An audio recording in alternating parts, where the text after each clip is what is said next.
अस्सलाम वालेकुम नाजरीन, दिन भर की अहम खबरों से जुड़े सवाल लिए मैं हूं आपके साथ आसमा इकबाल। नाज़रीन, मशरिक़ी वस्ता के तपते हुए रेगज़ारों और आबनाए हरमुज़ की बेयकीन पानियों को एतमाद लौटाने के लिए ईरान और अमरीका में सालिसी की कोशिशें जारी हैं। दोनों हरीफ बातचीत की ख्वाहिश के बावजूद असाबी बर्तरी का खेल खेलते दिखाई देते हैं। ईरान मुंतज़िर है कि फिल वक्त उसका एटमी प्रोग्राम छोड़कर वाशिंगटन आबनाए हरमुज़ पर बात करने के लिए जवाब क्या देता है, लेकिन अमेरिकी सदर डोनाल्ड ट्रंप इस पेशकश पर खुश दिखाई नहीं दे रहे हैं। इसका इजहार करते हुए ट्रूथ सोशल पर ट्रंप ने लिखा कि तेहरान इस वक्त तबाही की हालत में अपनी डूबती मईशत बचाने के लिए रास्ते तलाश कर रहा है। दूसरी जानिब नाज़रीन, तेहरान का लबो लहजा अब भी जारहाना है। ईरानी वज़ारत दिफा ने वाशिंगटन को बावर करा दिया है कि डिक्टेशन का दौर गुजर चुका। तेज़ी से बदलती ये सूरत हाल इसमें क्या कहीं अमन की जानिब पेशरफ है या ईरान का एटमी प्रोग्राम पर डट जाना सारी बात को बिगाड़ कर रख देगा? ये जानने के लिए हम राबता कर रहे हैं सफारतकारी के रुमूज से वाकिफ पाकिस्तान के साबिक सफ़ीर जावेद मलिक साहब से। उनसे जाएं कि बज़ाहिर डायलॉग से दूरी के बावजूद क्या पसे पर्दा कुछ कोशिशें हो रही हैं और क्या ये कोशिशें रंग ला रही होंगी। वेलकम करते हैं जावेद मलिक साहब, आपको बहुत शुक्रिया आपने वक्त निकाला।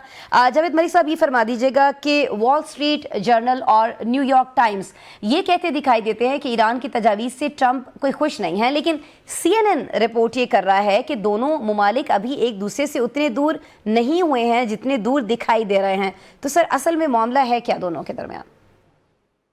जी अस्मा साहिबा, थैंक यू वेरी मच, आपने मदू किया। देखिए, इसमें दो अहम पहलू हैं। एक तो ये है कि हमारे यहाँ कुछ चीज़ें ऐसी हैं जो कि मीडिया में रिपोर्ट नहीं होती हैं, ऑब्वियसली, क्योंकि ये एक बहुत ही सेंसिटिव डिस्कशन है। तो सबसे पहले तो मैं ये बताता चलूँ कि देखिए, ये चीज़ हकीकत है कि जो एक्सपेक्टेशन थी कि राउंड 2 होगा इस्लामाबाद टॉक्स का, वो तो नहीं हुआ। लेकिन इससे ये नतीजा अखज़ करना भी सही नहीं होगा कि कहीं मज़ाकरात में तातुल या डेडलॉक आ चुका है। मेरी नज़र में मज़ाकरात भी, डिप्लोमेसी भी, डायलॉग भी बदस्तूर जारी है। अच्छा। वो पसे पर्दा हो रहा है, इसलिए वो नज़र नहीं आ रहा, तो हमें लगता है कि शायद कुछ तातुल है। तजस्सुस भी होता है हमें कि जल्द से जल्द इस मसले का हल हो। 50 दिन से ज़्यादा हो चुके हैं, एक वॉर फटीक भी बढ़ रही है, लोग भी समझते हैं कि इस मसले का हल जो है वही होना चाहिए। और ये ऐसा मसला है कि जो सिर्फ जंग कहीं दूर किसी बॉर्डर पे नहीं हो रही, बल्कि उसके असरात जो हैं वो मुझ पे और आप पे भी हो रहे हैं किसी न किसी अंदाज में। बिल्कुल आ रहे तो हैं हम जावेद मलिक साहब, और हम सभी, आप बिल्कुल बजा फरमा रहे हैं कि सभी ये चाहते हैं जो भी इस जंग से मुतासर हो रहा है कि जंग जो है जल्द से जल्द ख़त्म हो। लेकिन सर, ये होगा कैसे? क्योंकि अमेरिका की अगर साबिक नायब वज़ीर ख़ारिजा जो हैं वेंडी शर्मन, उनकी हम अगर बात करें तो उन्होंने ब्लूमबर्ग वीकेंड शो के दौरान जब एक इंटरव्यू में उनसे पूछा गया तो उन्होंने ये कहा कि ट्रंप चाहते हैं कि ईरान मुकम्मल तौर पर हथियार डाल दे। तो सर, ऐसा तो हमें कुछ होता हुआ दिखाई नहीं दे रहा। ईरान ने तो मुकम्मल तौर पर इससे इनकार कर दिया है। तो क्या इस बात का ट्रंप इंतज़ामिया को इदराक हो चुका है? वो कुछ और मामले पर बात करते हुए दिखाई देंगे, या दोनों तरफ से आपको लगता है कि दोनों अपनी अपनी बात पर कायम रहेंगे और डेडलॉक भी कायम रहेगा? फिर देखिए, मेरी नज़र में तो अगर डेडलॉक ही बरकरार रखना होता तो वो तो बरकरार था। यानी अगर सीज फायर हुआ, अगर मज़ाकरात के लिए अमेरिकन इतनी दूर से चल के इस्लामाबाद आए, इरानियंस जो हैं वो 70 लोगों को लेके इस्लामाबाद आए, और उसके बाद अगर ची साहब जो उनके हैं फॉरेन मिनिस्टर, वो इस्लामाबाद और ओमान और सही। मॉस्को और हर तरफ जो है वो जी जा जी। रहे हैं। तो नज़र तो यही आ रहा है कि ये सब काविशें इसीलिए हैं कि इस मसले का हल तलाश किया जाए सफारतकारी के जरिए, डायलॉग के जरिए। लेकिन मसला जो है, आपने अपने प्रोग्राम के शुरू में कहा कि वो ये कहते हैं, कुछ कहीं पे रिपोर्ट्स हुई हैं कि देखिए, न्यूक्लियर के इशू को साइड पे रख के आप आगे की तरफ बढ़ें, लेकिन ये नहीं हो पाएगा। यहाँ पे वो चीज़ जो जो रेड लाइंस हैं अमेरिका की हों या जो वेस्ट की हों, वो वही हैं कि ईरान के हवाले से तहफ़्फ़ुज़ात अभी भी हैं कि देखिए, ईरान के सामने दो रास्ते हैं। या तो वो तसादुम का रास्ता इख्तियार करे, ऑब्वियसली वो जिस तरह आपने बताया कि वो अभी आप एक्सट्रीम पोजीशंस अगर ले लेंगे तो ऑब्वियसली तसादुम ही होगा। लेकिन दूसरा जाहिर। रास्ता ये है, कुछ लोग ऐसे हैं ईरान की सोच रखने। देखिए, ईरान के अंदर जब हम जाते हैं तो वहां पे दो तीन पावर सेंटर्स हैं। एक तो उनकी सिविलियन गवर्नमेंट है, जिसके कुछ नुमाइंदे हमारे पास आए थे इस्लामाबाद में। इनकी IRGC भी है, जो कि एक बहुत अहम, उनका मैं समझता हूं कि जो डिसीजन मेकिंग एपरेटस है वो सही। वहां पे है। और उसके ठीक। अलावा उनके सुप्रीम रहनुमा हैं। तो उन तीनों के दरमियान हम आहंगी होना जरूरी है एक ऐसे मरबूत जवाब के लिए जो कि उन्होंने बहरहाल भेजा। लेकिन जो इतलात आई हैं वो इस वक्त अमेरिका से जो आई हैं वो किसी हद तक मुतफर्रिक हैं। कहीं पे तो वो कह रहे हैं, जैसे आपने कहा CNN वाले, कि शायद अभी इतना ज्यादा प्रॉब्लम नहीं है, लेकिन एक दो रिपोर्ट्स कुछ इस तरह की हैं जहां पे ये लिखा गया है, या ये बातें कुछ लोगों ने जो बहुत करीब हैं प्रोसेस के वाशिंगटन में, वो बता रहे हैं कि जो जवाब आया है ईरान की तरफ से, उसमें जो पोस्चर लिया है ईरान ने, वो देखने के बाद डोनाल्ड ट्रंप कुछ इतने ज्यादा पुर उम्मीद नजर नहीं आ रहे, क्योंकि उनको ये लग रहा था कि हो सकता है कि हमारी इस तमाम जंग के बाद और फिर मज़ाकराती अमल के बाद ईरान के कुछ लचक दिखाए, लेकिन वो लचक नजर नहीं आ रही। तो सर ये लचक ना दिखाने का एक जो रीजन बताया गया है ईरान की जानिब से, वो ये है कि वो अमेरिका पर एतमाद ही नहीं करता।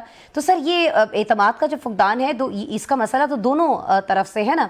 ऐसे में हम देख रहे हैं कि तुर्की के जो साबिक वज़ीर आज़म हैं अहमद ओगलू साहब, उन्होंने तुर्की है, पाकिस्तान है, मलेशिया है, इंडोनेशिया है, उस पर मुश्तमिल पॉलिसी बोर्ड बनाने की तजवीज़ दी है।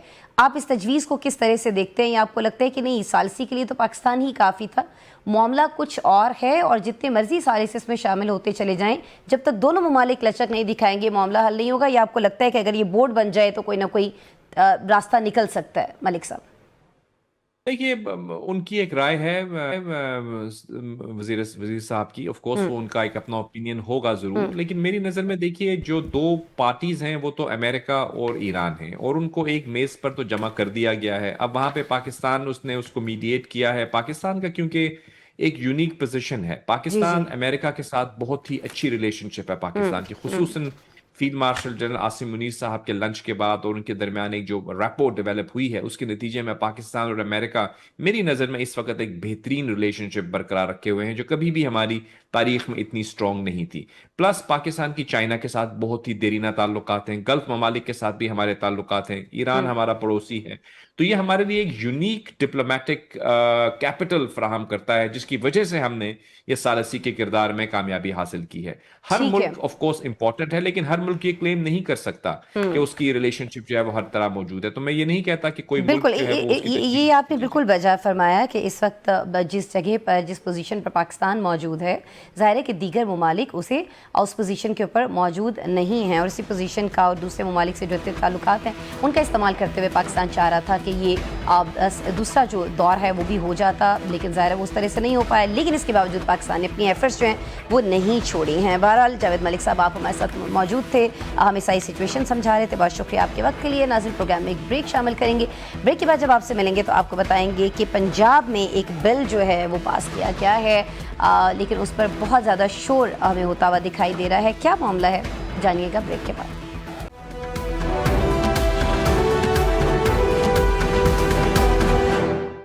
वेलकम बैक नाज़रीन। ब्रेक पर जाने से पहले हम बात कर रहे थे बैनुल-अक़वामी तनाज़े की, ईरान और अमेरिका के बीच जो मामला चल रहे हैं उस सारे मामले की। अब इस तनाज़े के बाद कुछ जिक्र करते हैं कि ऐसे कानून का जो ऐवान से मंजूरी के बावजूद मुत्ताज़े ही समझा जा रहा है, और ये जो तनाज़ा है ये पंजाब हुकूमत के साथ साथ वफाकी हुकूमत के लिए भी एक बहुत बड़ा अच्छा खासा जो है वो चैलेंज साबित हो सकता है।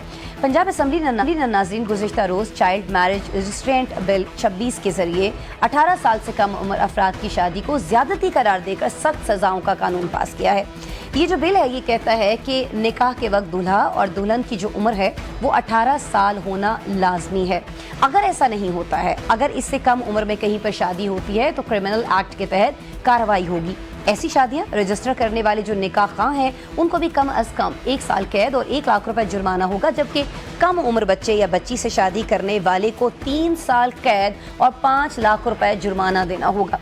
साथ ही ऐसी किसी भी शादी को ज्यादती के जुमरे में शुमार करके 7 साल कैद और 10 लाख रुपए जुर्माने की सजा भी होगी।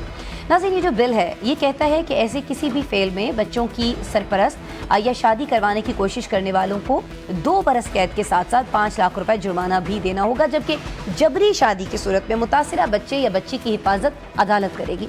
बिल पर बहस के वक्त ही के रुकन सैयद जुल्फ़िकार अली शाह ने इसकी मुखालफत की और इसे अक़दार के खिलाफ करार दिया और इसके जवाब में आज़मा बुखारी साहिबा ने जारहाना अंदाज में दिए हुए जवाब देते हुए ये सवाल उठाया कि क्या बिल के मुखालिफिन जिनके अपने बच्चे हैं, जिनकी अपनी बच्चियां हैं, उनकी शादी 9 साल या 11 साल की उम्र में करना पसंद करेंगे?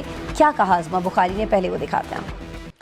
बिल्कुल जी, आज़मा बुखारी साहिबा की गुफ्तगू आपने सुनी, लेकिन शायद आज़मा बुखारी साहिबा को ये इल्म नहीं है कि कायद आज़म मोहम्मद अली जिन्ना ने 16 बरस की उम्र में एमी बाई से पहली शादी करना पसंद किया था। लेकिन नाज़रीन, सवाल यहाँ पर यह है कि इस नाजुक मसले पर कानून साजी के लिए हुकूमत ने उलमाए कराम से एक्सपर्ट ओपिनियन क्यों नहीं ली? उनकी इस्लामी नज़रियाती काउंसिल की इस कानून के हवाले से राय मौजूद है, इससे इस्तेफ़ादा क्यों नहीं किया गया? इसी गुत्थी को सुलझाने के लिए हम राबता कर रहे हैं। हमारे साथ मौजूद हैं JUI के सीनियर रहनुमा हाफिज़ हमदुल्ला साहब और मुस्लिम लीग नून पंजाब के सीनियर रहनुमा राणा शहरियार साहब। दोनों से हम गुफ्तगू करेंगे, जानेंगे हुकूमत का मौक़िफ़ क्या है और हमदुल्ला साहब इस बारे में क्या राय रखते हैं। बहुत शुक्रिया हाफिज़ साहब, आपने ज्वाइन किया। राणा साहब, आप हमारे साथ मौजूद हैं, आपके वक्त के लिए शुक्रिया। राणा साहब, पहले सर मैं आपकी तरफ आऊँगी। ये जो आज़मा बुखारी साहिबा ने असम्बली में चैलेंज किया कि क्या कोई अपनी 9-9, 11-11 बरस की बेटियों की बच्चों की शादी करना पसंद करेगा, तो बहुत सारे लोग इसका ये जवाब देते हुए आज हमें दिखाई दिए पाकिस्तान के अंदर कि कायद आज़म की हयात से इसकी मिसाल मिल जाती है। उन्होंने 16 बरस की उम्र में अपनी पहली शादी की थी, 19 साल की उम्र में उनकी दूसरी शादी हुई थी। राणा साहब, मैं आपका मौक़िफ़ जानना चाह रही हूँ कि क्या सोच है जिसके तहत हुकूमत ने ये फैसला किया, पंजाब हुकूमत ने? जी, बिस्मिल्लाहिर्रहमानिर्रहीम। जी, बहुत शुक्रिया, आपने मुझे मौका दिया। ये बड़ा सेंसिटिव इशू है, लेकिन इसको हम लोग एक पहलू को डिस्कस कर रहे हैं, हमें दूसरा पहलू भी देखना चाहिए कि ये एक शादी का या एज का मैटर नहीं है। अच्छा। ये चाइल्ड प्रोटेक्शन इशू भी है। आप ये समझते हैं कि एक छोटी बच्ची या बच्चा जिसकी शादी हो जाती है, वो इन चीज़ों को ऑब्जर्व कर सकते हैं। हम चलें बात कर लेते हैं बच्ची की। माँ जब बच्ची की शादी होती है, ज़ाहिर बात है अल्लाह ताला करम करता है, वो उसके बच्चे भी होते हैं। वो इस कंडीशन में होती है कि अपने बच्चे को सँभाल सके या वो अपने बच्चे को सँभालने के साथ-साथ जो माशी इक़्तिदार है, उनको पूरा कर सकें। ये किसी की ये नहीं है कि ऐज का मैटर है, ये मैटर है 100% चाइल्ड प्रोटेक्शन का इशू है, जिसको सेव करने के लिए ये सारे इक़दामात पंजाब में किए जा रहे हैं। बल्कि पंजाब तो बहुत लेट है, ये वफाक के अंदर और दूसरे सूबों ने तो 10-10 साल पहले कर दिए हैं। और इन चीजों को देखते हुए इक्वालिटी का जो सिंबल है उसे लाया गया। क्या ये 16 साल की एज नहीं थी? अगर हमने कल ये बिल पास करके 18 साल की एज की है, तो इसके अंदर कोई इस तरह का हमारा मकसद नहीं था कि किसी की दिल आजारी की जाए। अच्छा। हमने पूरे मकातबे फिक्र जो है उनके साथ डिस्कशंस की हैं, इसको लेके आए हैं और इक्वालिटी को सिंबल को भी देखा है और उसको देखते हुए एक ह्यूमन डिग्निटी जो है उसके उसूलों को मद्देनजर रखते हुए हम लोग आगे गए हैं। इसी तरह आप ह्यूमन डिग्निटी की आप बात कर रहे हैं कि उसके उसूलों के तहत आप आगे गए हैं, लेकिन जब हम इस्लाम की बात करते हैं तो उसमें तो निकाह के हवाले से वाज़ेह अहकामात राणा साहब मौजूद हैं। बलूगत का जिक्र किया गया है, उम्र की कोई हद जो है वो नहीं बताई है हमारे मज़हब ने। मैं इस पर आ जाती हूँ, मज़हब की बात हो रही है। हाफिज़ हमदुल्ला साहब हमारे साथ मौजूद हैं, मज़हब के बारे में ज़ाहिर है कि हमसे ज़्यादा इल्म रखते हैं, उनसे पूछ लेते हैं। हमदुल्ला साहब, हुकूमत का ये मौक़िफ़ है कि ये जो एज है बच्चों की 9-9 साल, 10-10 साल, 11-12 साल, ये तो बच्चों के खेलने कूदने के दिन होते हैं, बच्चे ना समझ होते हैं। अगर इस एज में एक खातून की बच्ची की शादी हो जाती है, वो माँ बनती है, तो उसकी अपनी सेहत के लिए भी ख़तरा है, बच्चे के लिए भी ज़ाहिर है कि वो उस तरह से मैच्योर नहीं होती है कि वो उसको संभाल सके। बहुत सारे मामलात हैं। सर, आपका एतराज़ क्या है? हमदुल्ला साहब, मुझे थोड़ा वक्त दे दे, आपकी मेहरबानी होगी। Please sir, please. देखिए, बिस्मिल्लाहिर्रहमानिर्रहीम, गुजारिश ये है कि इंसान की तख्लीक बुनियादी तौर पर अल्लाह ने किया। बेशक। आज भी हमारी पैदाइश हो, तख्लीक हो, या हमें जिंदगी से रुखसत होना फौतगी की सूरत में या इंतकाल की सूरत में, इसमें किसी इंसान का इख्तियार नहीं है। अब अल्लाह ताला ने जब इंसान को बनाया है तो इंसान को जिंदगी बसर करने के लिए एक गाइड बुक भी दिया है, वो है कुरान करीम, और आगे जनाब रसूलुल्लाह सल्लल्लाहु अलैहि वसल्लम की सुन्नत, उनकी तालीमात, उनके अमाल, उनके अक़वाल और उनके अफ़ाल। बिल्कुल। अब अगर एक टूटा कंपनी टूटा चलाने के लिए आपको गाइड बुक देता है, तो क्या आप टैंकी में पानी डालकर और रेडिएटर में डीजल और पेट्रोल डालकर और दोनों इंजन में जाएंगे, क्या ये गाड़ी चलेगी? नहीं चलेगी। इसलिए नहीं चलेगी क्योंकि टोटा कंपनी की गाइड बुक से हट के आप चला रहे। तो लिहाजा अल्लाह ताला ने इंसान को बनाया, इंसान को जिंदगी बसर करने के लिए कुरान और सुन्नत की सूरत में एक शरीयत मुहम्मदी दी, एक दीन इस्लाम दिया है। अब मैं या कोई वजीर या कोई मुशीर इंसानियत की इस्लाह, माशरती, समाजी और फलाना, ये इस किस्म की चोरन बेचते हैं। आप अल्लाह ताला से बहुत बढ़कर है। अल्लाह ताला ने अपनी कारखाने से इंसान को बनाया है, वहाँ के लिए इंसान के लिए उन्होंने एक हिदायत का नुस्खा भी भेजा है। ठीक हो गया हाफिज साहब, आप बिल्कुल बजा फरमा रहे हैं। अर्ज कर लूं सर आप जो कानून साजी कर रहे हैं जी, पाकिस्तान का आइन कह रहा है, भाई मैं 73 के आइन की बात कर रहा हूँ। जी जी, पाकिस्तान का आइन कह रहा है कि जो भी कानून साजी होगी कुरान और सुन्नत की मुनाफी नहीं होगी। मैं यही सवाल, कुरान और सुन्नत ने शर्त लगाया है बलोगत का। हाफिज साहब रिक्वेस्ट आपसे मैं करूंगी, सर आपका ये मौक़िफ़ आ गया ना, एक तो मुझे अर्ज कर लेना है, यहाँ शर्त लगाया गया है उम्र का। मुझे बताइए कुरान में उम्र की शर्त मुझे बताइए, सुन्नत में बताइए, इस्लामी नजरियाती कौंसिल से आप रहनुमाई क्यों नहीं लेते हैं? एक आईनी इदारा है। चलें ये पूछ लेते हैं ना, ये पूछ लेते हैं राणा साहब से। राणा साहब, ये हम्दुल्ला साहब बिल्कुल बजह फरमा रहे हैं, ये एक शरई मामला है और इस मामले पर हम जानते हैं कि इस्लामी नज़रियाती काउंसिल जो है वो 27 मई 2025 यानी लास्ट ईयर इसको गैर शरई करार दे चुकी है। इसके बावजूद इतना इस्रार क्यों किया जा रहा है, जबकि हम्दुल्ला साहब ने भी कहा और मैंने भी आपसे यही अर्ज़ किया था कि आइन की दफ़ा 227 ये कहती है कि कुरान और सुन्नत में दर्ज जो इस्लामी अहकामात हैं उनके खिलाफ कोई कानून साजी नहीं हो सकती। सर तो इस्लाम में तो निकाह के हवाले से सर ये बलूगत का जिक्र किया गया ना, उम्र की हद का नहीं किया गया। तो हम्दुल्ला साहब ये फरमा रहे हैं या बाकी लोग जो इस पर एतराज़ करते हैं वो कहते हैं कि किसी हुकूमत को यह हक हासिल नहीं है कि वो उम्र का तयन कर सके। राणा साहब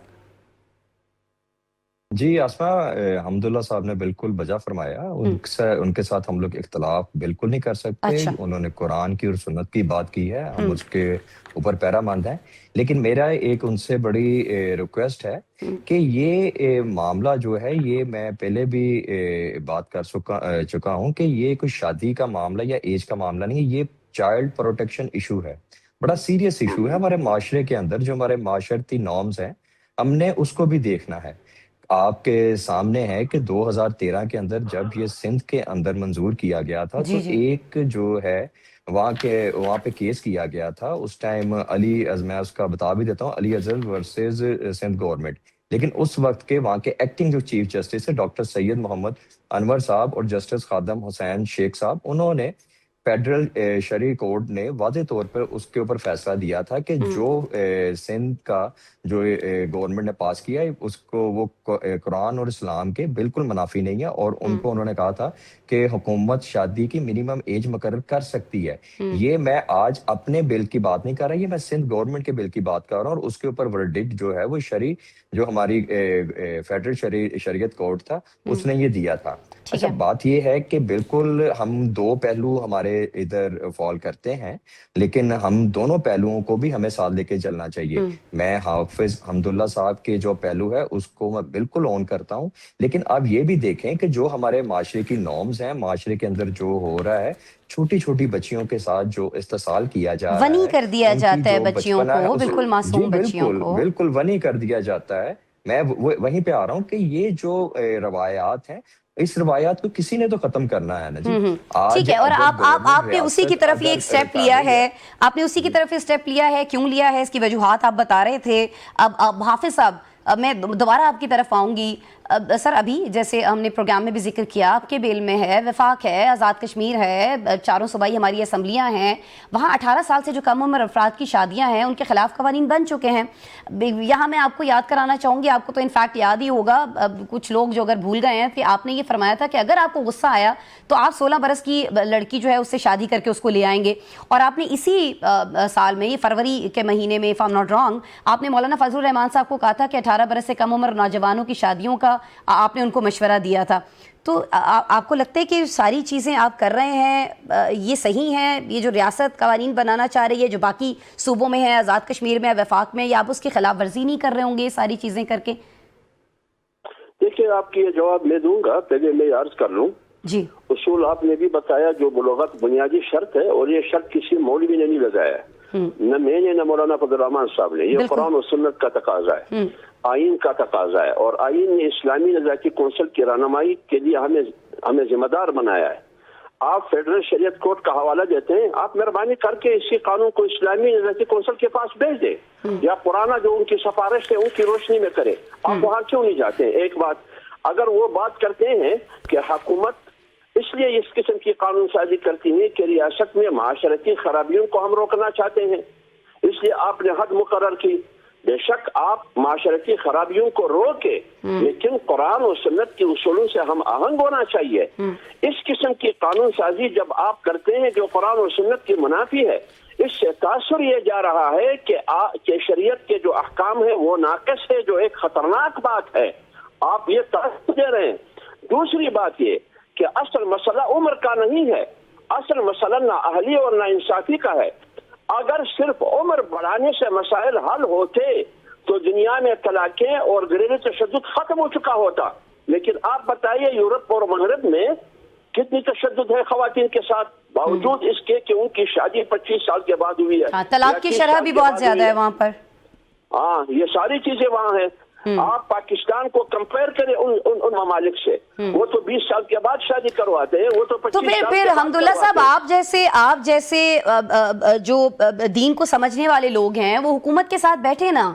अब आप जब इस तरह के बयानात देते हैं कि आप 16 बरस की लड़की को ब्याह कर ले आएंगे, फिर आप मौलाना साहब को मशवरे देते हैं कि जी 18 साल से कम उम्र जवानों की शादियां कर दें, तो ये इस तरह की बातें करने से बेहतर नहीं है आप साथ बैठ जाएं, आप इनसे पूछें जी कि जब इस्लामी नज़रियाती काउंसिल इसको गैर शरई करार दे चुकी है तो आप ये क्यों कर रहे हैं, या हुकूमत आपसे बात ही नहीं कर रही इस पे? हमदुल्ला साहब देखिए मेरे बहन, मैं अर्ज कर लूँ, आपने कहा कि मौलाना साहब ने भी कहा कि मैं 16 साल 15 साल 17 साल बच्चियों का शादी निकाह करवाऊंगा। मैंने भी कहा कि मैं 16 साल लड़की से शादी करूंगा। मैंने क्यों कहा? मौलाना ने क्यों कहा?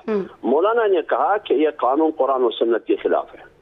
कुरान और सुन्नत के खिलाफ किसी बीबी की या किसी बाबा की कोई हैसियत नहीं है, न किसी मियाँ की कोई हैसियत है, न पार्लियामेंट की कोई हैसियत है। जब आपको पाबंद बनाया गया है कि कुरान और सुन्नत की ताबे कानून साजी हो, लेकिन आप उसके मुनाफी बनाएंगे, तो आप मुझे बताइए आइन के खिलाफ वो कर रहे हैं या मैं कर रहा हूँ? जब वो आइन के खिलाफ, चलिए आपका मौक़िफ़ आ गया, अब्दुल्ला साहब। मेरे पास वक्त बहुत कम है सर, मुझे बस ये आखिर में ये पूछ लेने दीजिए, राणा साहब, अब्दुल्ला साहब की बातों का कोई जवाब आपके पास? क्योंकि बहुत सारे लोग ये कह रहे हैं कि आपके ऊपर आलमी इदारों का दबाव था, इसलिए आपने फैसला किया, और ये जो इस्लामी नज़रियाती काउंसिल का इसको गैर शरई जो समझती है उसको आपने इग्नोर कर दिया। सर मुख्तसरन मुझे बताइएगा, सर वक्त नहीं है हमारे पास मज़ीद। जी आसमा, हाफिज़ अब्दुल्ला साहब हमारे बड़े सीजनड और मोतबर शख्सियत हैं और इन्होंने हमेशा हक जोई की है, लेकिन यहाँ पे बात जो है माशरती बुराइयां रोकने का भी है। मैं फिर बार बार वो कह रहा हूँ कि हम लोग कुरान और शरीयत के मुनाफी बात नहीं कर रहे, हम लोग बात कर रहे हैं कि माशरती इक़्तिदार क्या है इस टाइम। माशरती इक़्तिदार आपके सामने है कि ज़बरदस्ती की शादी एक कम उम्र बच्ची या बच्चे की कर दी जाती है, वानी किया जाता है, सवारा किया जाता है। ये वो चीज़ें हैं कि जिससे हमारा जो माशरा है वो किसी और जगह पर निकल जाता है। क्या कुरान के अंदर वानी, सवारा या ज़बरदस्ती की शादी का हुक्म दिया गया? बिल्कुल नहीं दिया गया। लेकिन हम सबको इस माशरे को सुधारने के लिए रियासत का साथ देना चाहिए और आगे बढ़ना चाहिए। लेकिन सर आगे बढ़ने के लिए हमारी बड़ी ख्वाहिश है कि ये जो हमारे इस्लामी नज़रियाती काउंसिल जो हमारे पास मौजूद है, हमारे पास जो जय्यद उलमा मौजूद हैं, उनसे ज़रूर हुकूमत मुशावरत कर रही हो, तो फिर ये जो आगे बढ़ते हुए जो मुश्किलात आ जाती हैं, जो चैलेंजेस आ जाते हैं इस तरह के मामलात में, वो शायद ना आ रहे हों। बहरहाल बहुत शुक्रिया शहरियार साहब, आप हमारे साथ मौजूद थे, हमारे साथ हाफिज़ अब्दुल्ला साहब मौजूद थे। आप दोनों के वक्त का बहुत शुक्रिया। नाज़रीन, प्रोग्राम में एक ब्रेक शामिल करते हैं।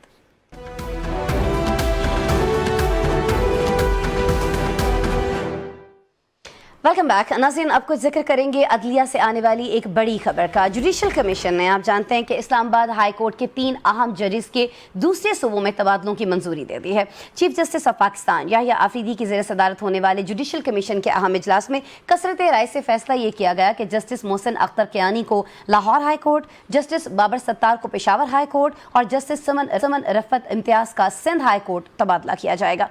ये जो इजलास है, इसके एलामिये के मुताबिक जस्टिस मोहसिन अख्तर कियानी के तबादले के हक में 9 अरकान ने वोट दिया, जबकि जस्टिस बाबर सत्तार के तबादले की मंजूरी भी कसरत राय से दी गई। हालांकि उन्होंने खत लिखकर मौक़िफ़ इख्तियार किया था कि आर्टिकल 200 के तहत किसी भी फैसले से कबल उन्हें ज़ाती तौर पर सुना जाए। दूसरी जानिब chief justice of Islamabad high court की जानिब से जस्टिस अरबाब मोहम्मद ताहिर और जस्टिस खादिम सुमरो के तबादले की सिफारिश वापस लिए जाने के बाद मामला मौखर कर दिया गया था। कमीशन ने यह भी वाज़ेह कर दिया है नाज़रीन कि इन तबादलों से खाली होने वाली जो नशिस्तें हैं उनको नई तकर्रियों के बजाय सिर्फ ट्रांसफर जजेस के जरिए ही पुर किया जाएगा। इस हवाले से पीटीआई के चेयरमैन बैरिस्टर गौहर ने कहा है कि जजेस का मौक़िफ़ सुने बगैर पसंद नापसंद पर तबादले करना अदलिया पर हमला है। उनका कहना यह भी है कि जजेस के तबादले अदलिया को तकसीम करने के मुतरादिफ हैं। क्या ऐसा ही है या इसे अदलिया का इंतज़ामी मामला समझा जाना चाहिए, और क्या इन तबादलों से जजेस दबाव महसूस नहीं कर रहे होंगे? ये सारे सवालात, इन सवालात के साथ हमने आज दावत दी जवाबात जानने के लिए सुप्रीम कोर्ट के सीनियर एडवोकेट हाफिज़ एहसान खोखर साहब को। स्टूडियोज़ में हमारे साथ तशरीफ़ रखते हैं, उनसे बात करते हैं। एहसान साहब, बहुत शुक्रिया, आपने वक्त निकाला। अच्छा एहसान साहब, ये जुडिशल कमीशन का इजलास होता है, 3 जजेस उनका ट्रांसफ़र हो जाता है, तबादला हो जाता है, 2 जजेस का जो मामला है उसको मौखर कर दिया जाता है। इससे तासुर तो ऐसा मिलता है कि ये इंतज़ामी मामला नहीं है, महज तनकीद भी यही हो रही है। बिस्मिल्लाहिर्रहमानिर्रहीम। आसमा, एक तो ये है कि जो इस वक्त आपके सामने जुडिशल ट्रांसफर पे बात की जा रही है, ये पाकिस्तान के अंदर कोई इनोवेटिव आइडिया नहीं है कि ये भी 27th कॉन्स्टिट्यूशनल अमेंडमेंट के अंदर ही आपने इसको डाला है। 1973 के कॉन्स्टिट्यूशन के अंदर भी आर्टिकल 200 था और उसके अंदर जजेस को एक हाई कोर्ट से दूसरे हाई कोर्ट के अंदर ट्रांसफ़र किया जा सकता था। उस वक्त ये था कि 2 चीफ जस्टिस और एक पाकिस्तान का चीफ जस्टिस, उनकी आपस के अंदर एक कॉन्फ्रेंस होनी चाहिए, और वो जज साहब जो हैं जिन्हें आपने एक हाई कोर्ट से दूसरी जगह जाना है उसकी कॉन्फ्रेंस होनी, ये एक प्रोसेस था। हमारे से पहले 1949 के अंदर इंडियन कॉन्स्टिट्यूशन के अंदर भी आज भी वो आर्टिकल 222 मौजूद है कि जिसके अंदर एक हाई कोर्ट से दूसरे हाई कोर्ट के अंदर जजेस को ट्रांसफ़र किया जा सकता है। प्रेसिडेंट ऑफ इंडिया जो है वो चीफ जस्टिस या जो भी उनका कॉलेजियम उनके साथ मिलकर एक फैसला करता है, और उसके अंदर जो राइट ऑफ ऑडियंस है वो उस जज साहब को नहीं मिलता, और वो जो है एक रिप्रेजेंटेशन कर सकता है रिटन फॉर्म के अंदर। प्रेसिडेंट या चीफ जस्टिस उसे एक्सेप्ट करे या ना करे, उसे अगली जगह जाना होता है। इंडिया हमें इसे एक और चीज़ भी आ गया। इंडिया ये है कि वहाँ के ऊपर चीफ जस्टिस भी दूसरी हाई कोर्ट से आके डायरेक्ट लगाए जाते हैं कि एक हाई कोर्ट के अंदर आप सीनियर मोस्ट हैं, जब दूसरी जगह गए आपकी सीनियरिटी जो है उनसे ज़्यादा है, तो आप उस जगह जाके चीफ जस्टिस जो है उस हाई कोर्ट का लगाते हैं। अभी यूपी के अंदर उन्होंने उसको लगाया जी। तो ये है कि ना इससे आपकी सीनियरिटी इफेक्ट आती है, ना इससे आपकी डिमोशन आती है, ना इसका ये है कि आप ये समझे कि कुछ डिसिप्लिनरी प्रोसीडिंग इसके अंदर आती है। ये एक रोटेशन का बुनियाद है कि जिस तरह दूसरे बेंचेस के अंदर ये है कि लाहौर है, सिंध है, बलूचिस्तान, KPK है कि उसके अंदर मुख्तलिफ बेंचेस हैं, और उन बेंचेस के अंदर लाहौर से आपने मुल्तान भेज दिया, मुल्तान से आपने पिंडी भेज दिया, पिंडी से आपने बहावलपुर भेज दिया।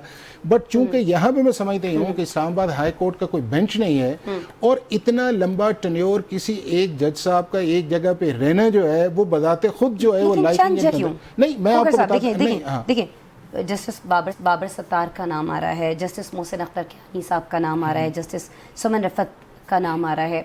कहा यह जा रहा है कि यही नाम क्यों घूम फिर के बहुत सारे मामलात के अंदर? मैं बता, एक तो ये है कि ये सारे वो जजेस हैं कि जो शॉर्ट टर्म के अंदर ट्रांसफ़र नहीं हुए, यानी कि ये सारे जजेस वो हैं, किसी को 5 साल हो गए हैं, किसी को 6 साल हो गए हैं, किसी को 7 साल हो गए हैं, बनता है किसी को 8 साल हो गए।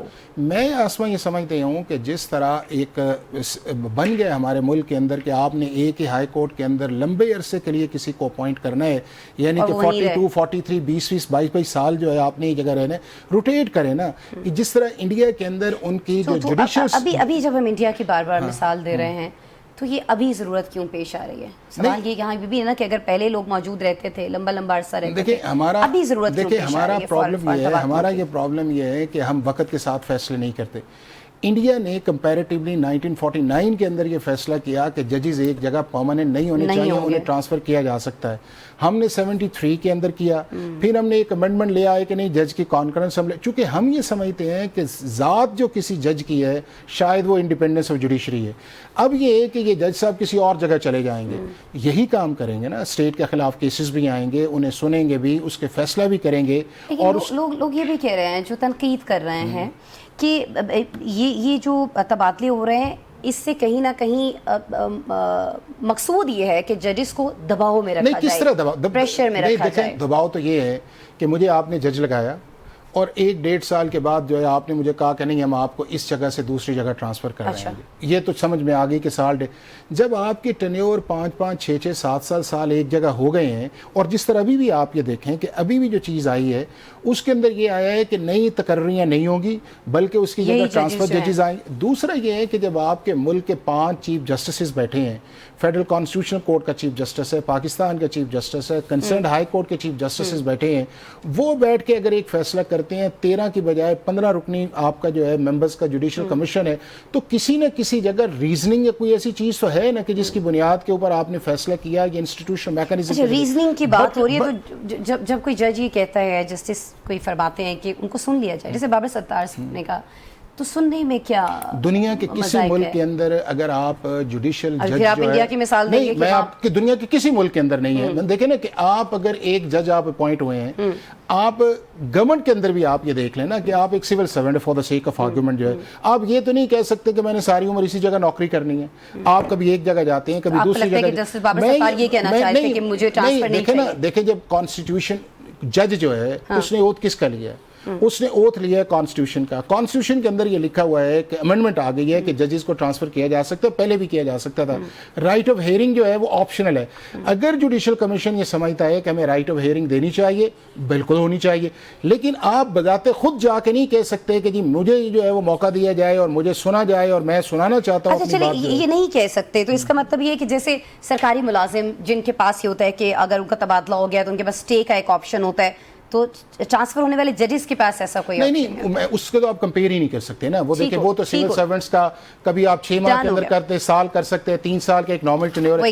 اس کے اندر یہ ہے کہ اگر آپ جوڈیشل دیکھیں, ابھی آپ دیکھیے گا کہ یہ سارے ججز جو ہیں یہ اپنی اپنی جگہ پہ جا کے جوائن کریں گے.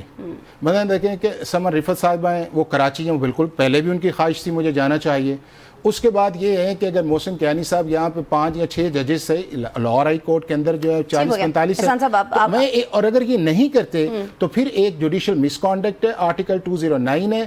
یہ کل سے ہی جن کا جب نوٹیفیکیشن آئے گا they cease to perform their function in respective high courts, وہیں جائیں گے, جوائن کریں گے. نہیں کریں گے تو ان کی ریموول فرام سروس جو ہے وہ آپ پاکستان کی سپریم جوڈیشل کاؤنسل. ٹھیک ہے جی, ریموو کیا جا سکتا ہے اگر یہ ان احکامات پر عمل نہیں کرتے ہیں اور انکار کرتے ہیں کہ ان کو ٹرانسفر نہیں لینی, اور سنا بھی نہیں جائے گا ان کو. بہت شکریہ حافظ احسان کھوکھر صاحب, آپ ہمارے ساتھ موجود تھے. ناظرین پروگرام میں وقت ہمارے پاس کم ہے, لیکن جاتے جاتے کچھ ذکر کریں گے ملک کی فکری اور نظریاتی سرحدوں پر منڈلاتے انتہا اور شدت پسندی کے خطروں کا. جو ملک ناظرین 2 قومی نظریے کی بنیاد پر بنا, جس کے آئین کی روح قرآن و سنت ہے, جہاں قرارداد مقاصد حاکمیت اعلیٰ اللہ تعالیٰ کو سونپتی ہے, وہاں نوجوان ذہنوں میں شک کے بیج بوئے جا رہے ہیں. سوچنے کی بات ہے ناظرین کہ جب ریاست خود اسلامی اصولوں کی پیروکار ہو تو اس کے خلاف ہتھیار اٹھانا کیسے جہاد ہو سکتا ہے؟ سچ تو یہ ہے کہ ریاست اور مذہب دونوں کا جواب ایک ہی ہے. قرآن مجید نے ہمیں اللہ, اللہ کے رسول اور صاحب امر یعنی ریاست کی اطاعت کا حکم دیا ہے, لیکن کچھ فتنہ پرور اپنے ذاتی مفادات اور غیر ملکی آقاؤں کے آلائے کار بن کر اسلامی تعلیمات کو مسخ کر کے مساجد میں دھماکوں, اسکولوں پر حملوں اور معصوم شہریوں کا خون بہانے کو جہاد قرار دیتے ہیں. ناظرین, ہمارے نبی کریم صلی اللہ علیہ وآلہ وسلم نے صدیوں پہلے ان خوارج کی نشانی بتائی تھی کہ خوارج جو ہے وہ منافق ہیں اور جہنم کے کتے ہیں. یہ احادیث کے لفظ ہیں. ناظرین, اسی حدیث میں ان کا ذکر اس مفہوم کے ساتھ ہے کہ آخری زمانے میں ایسے لوگ نمودار ہو رہے ہوں گے جو عمر میں چھوٹے اور عقل میں کچے ہوں گے. وہ قرآن پڑھیں گے لیکن وہ ان کے حلق سے نیچے نہیں اترے گا.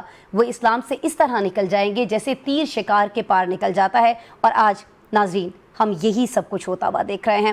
مختلف مکاتب فکر کے 1800 سے زائد جید علماء نے متفقہ فتویٰ دیا ہے کہ خودکش حملے اور ریاست کے خلاف مسلح جدوجہد حرام ہے.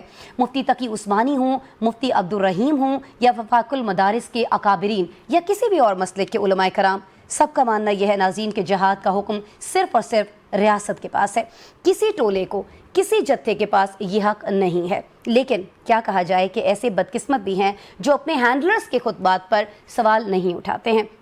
فساد کو یہ لوگ جہاد سمجھتے ہیں، تباہی کا راستہ جو ہے اس پر قدم اٹھاتے ہیں۔ تباہی اور بربادی کے اسی فرق کو سمجھ کر سوال اٹھاتے رہیے گا ناظرین، کیونکہ سوال آپ کا حق ہے۔ اجازت دیجیے، کل ملتے ہیں پھر۔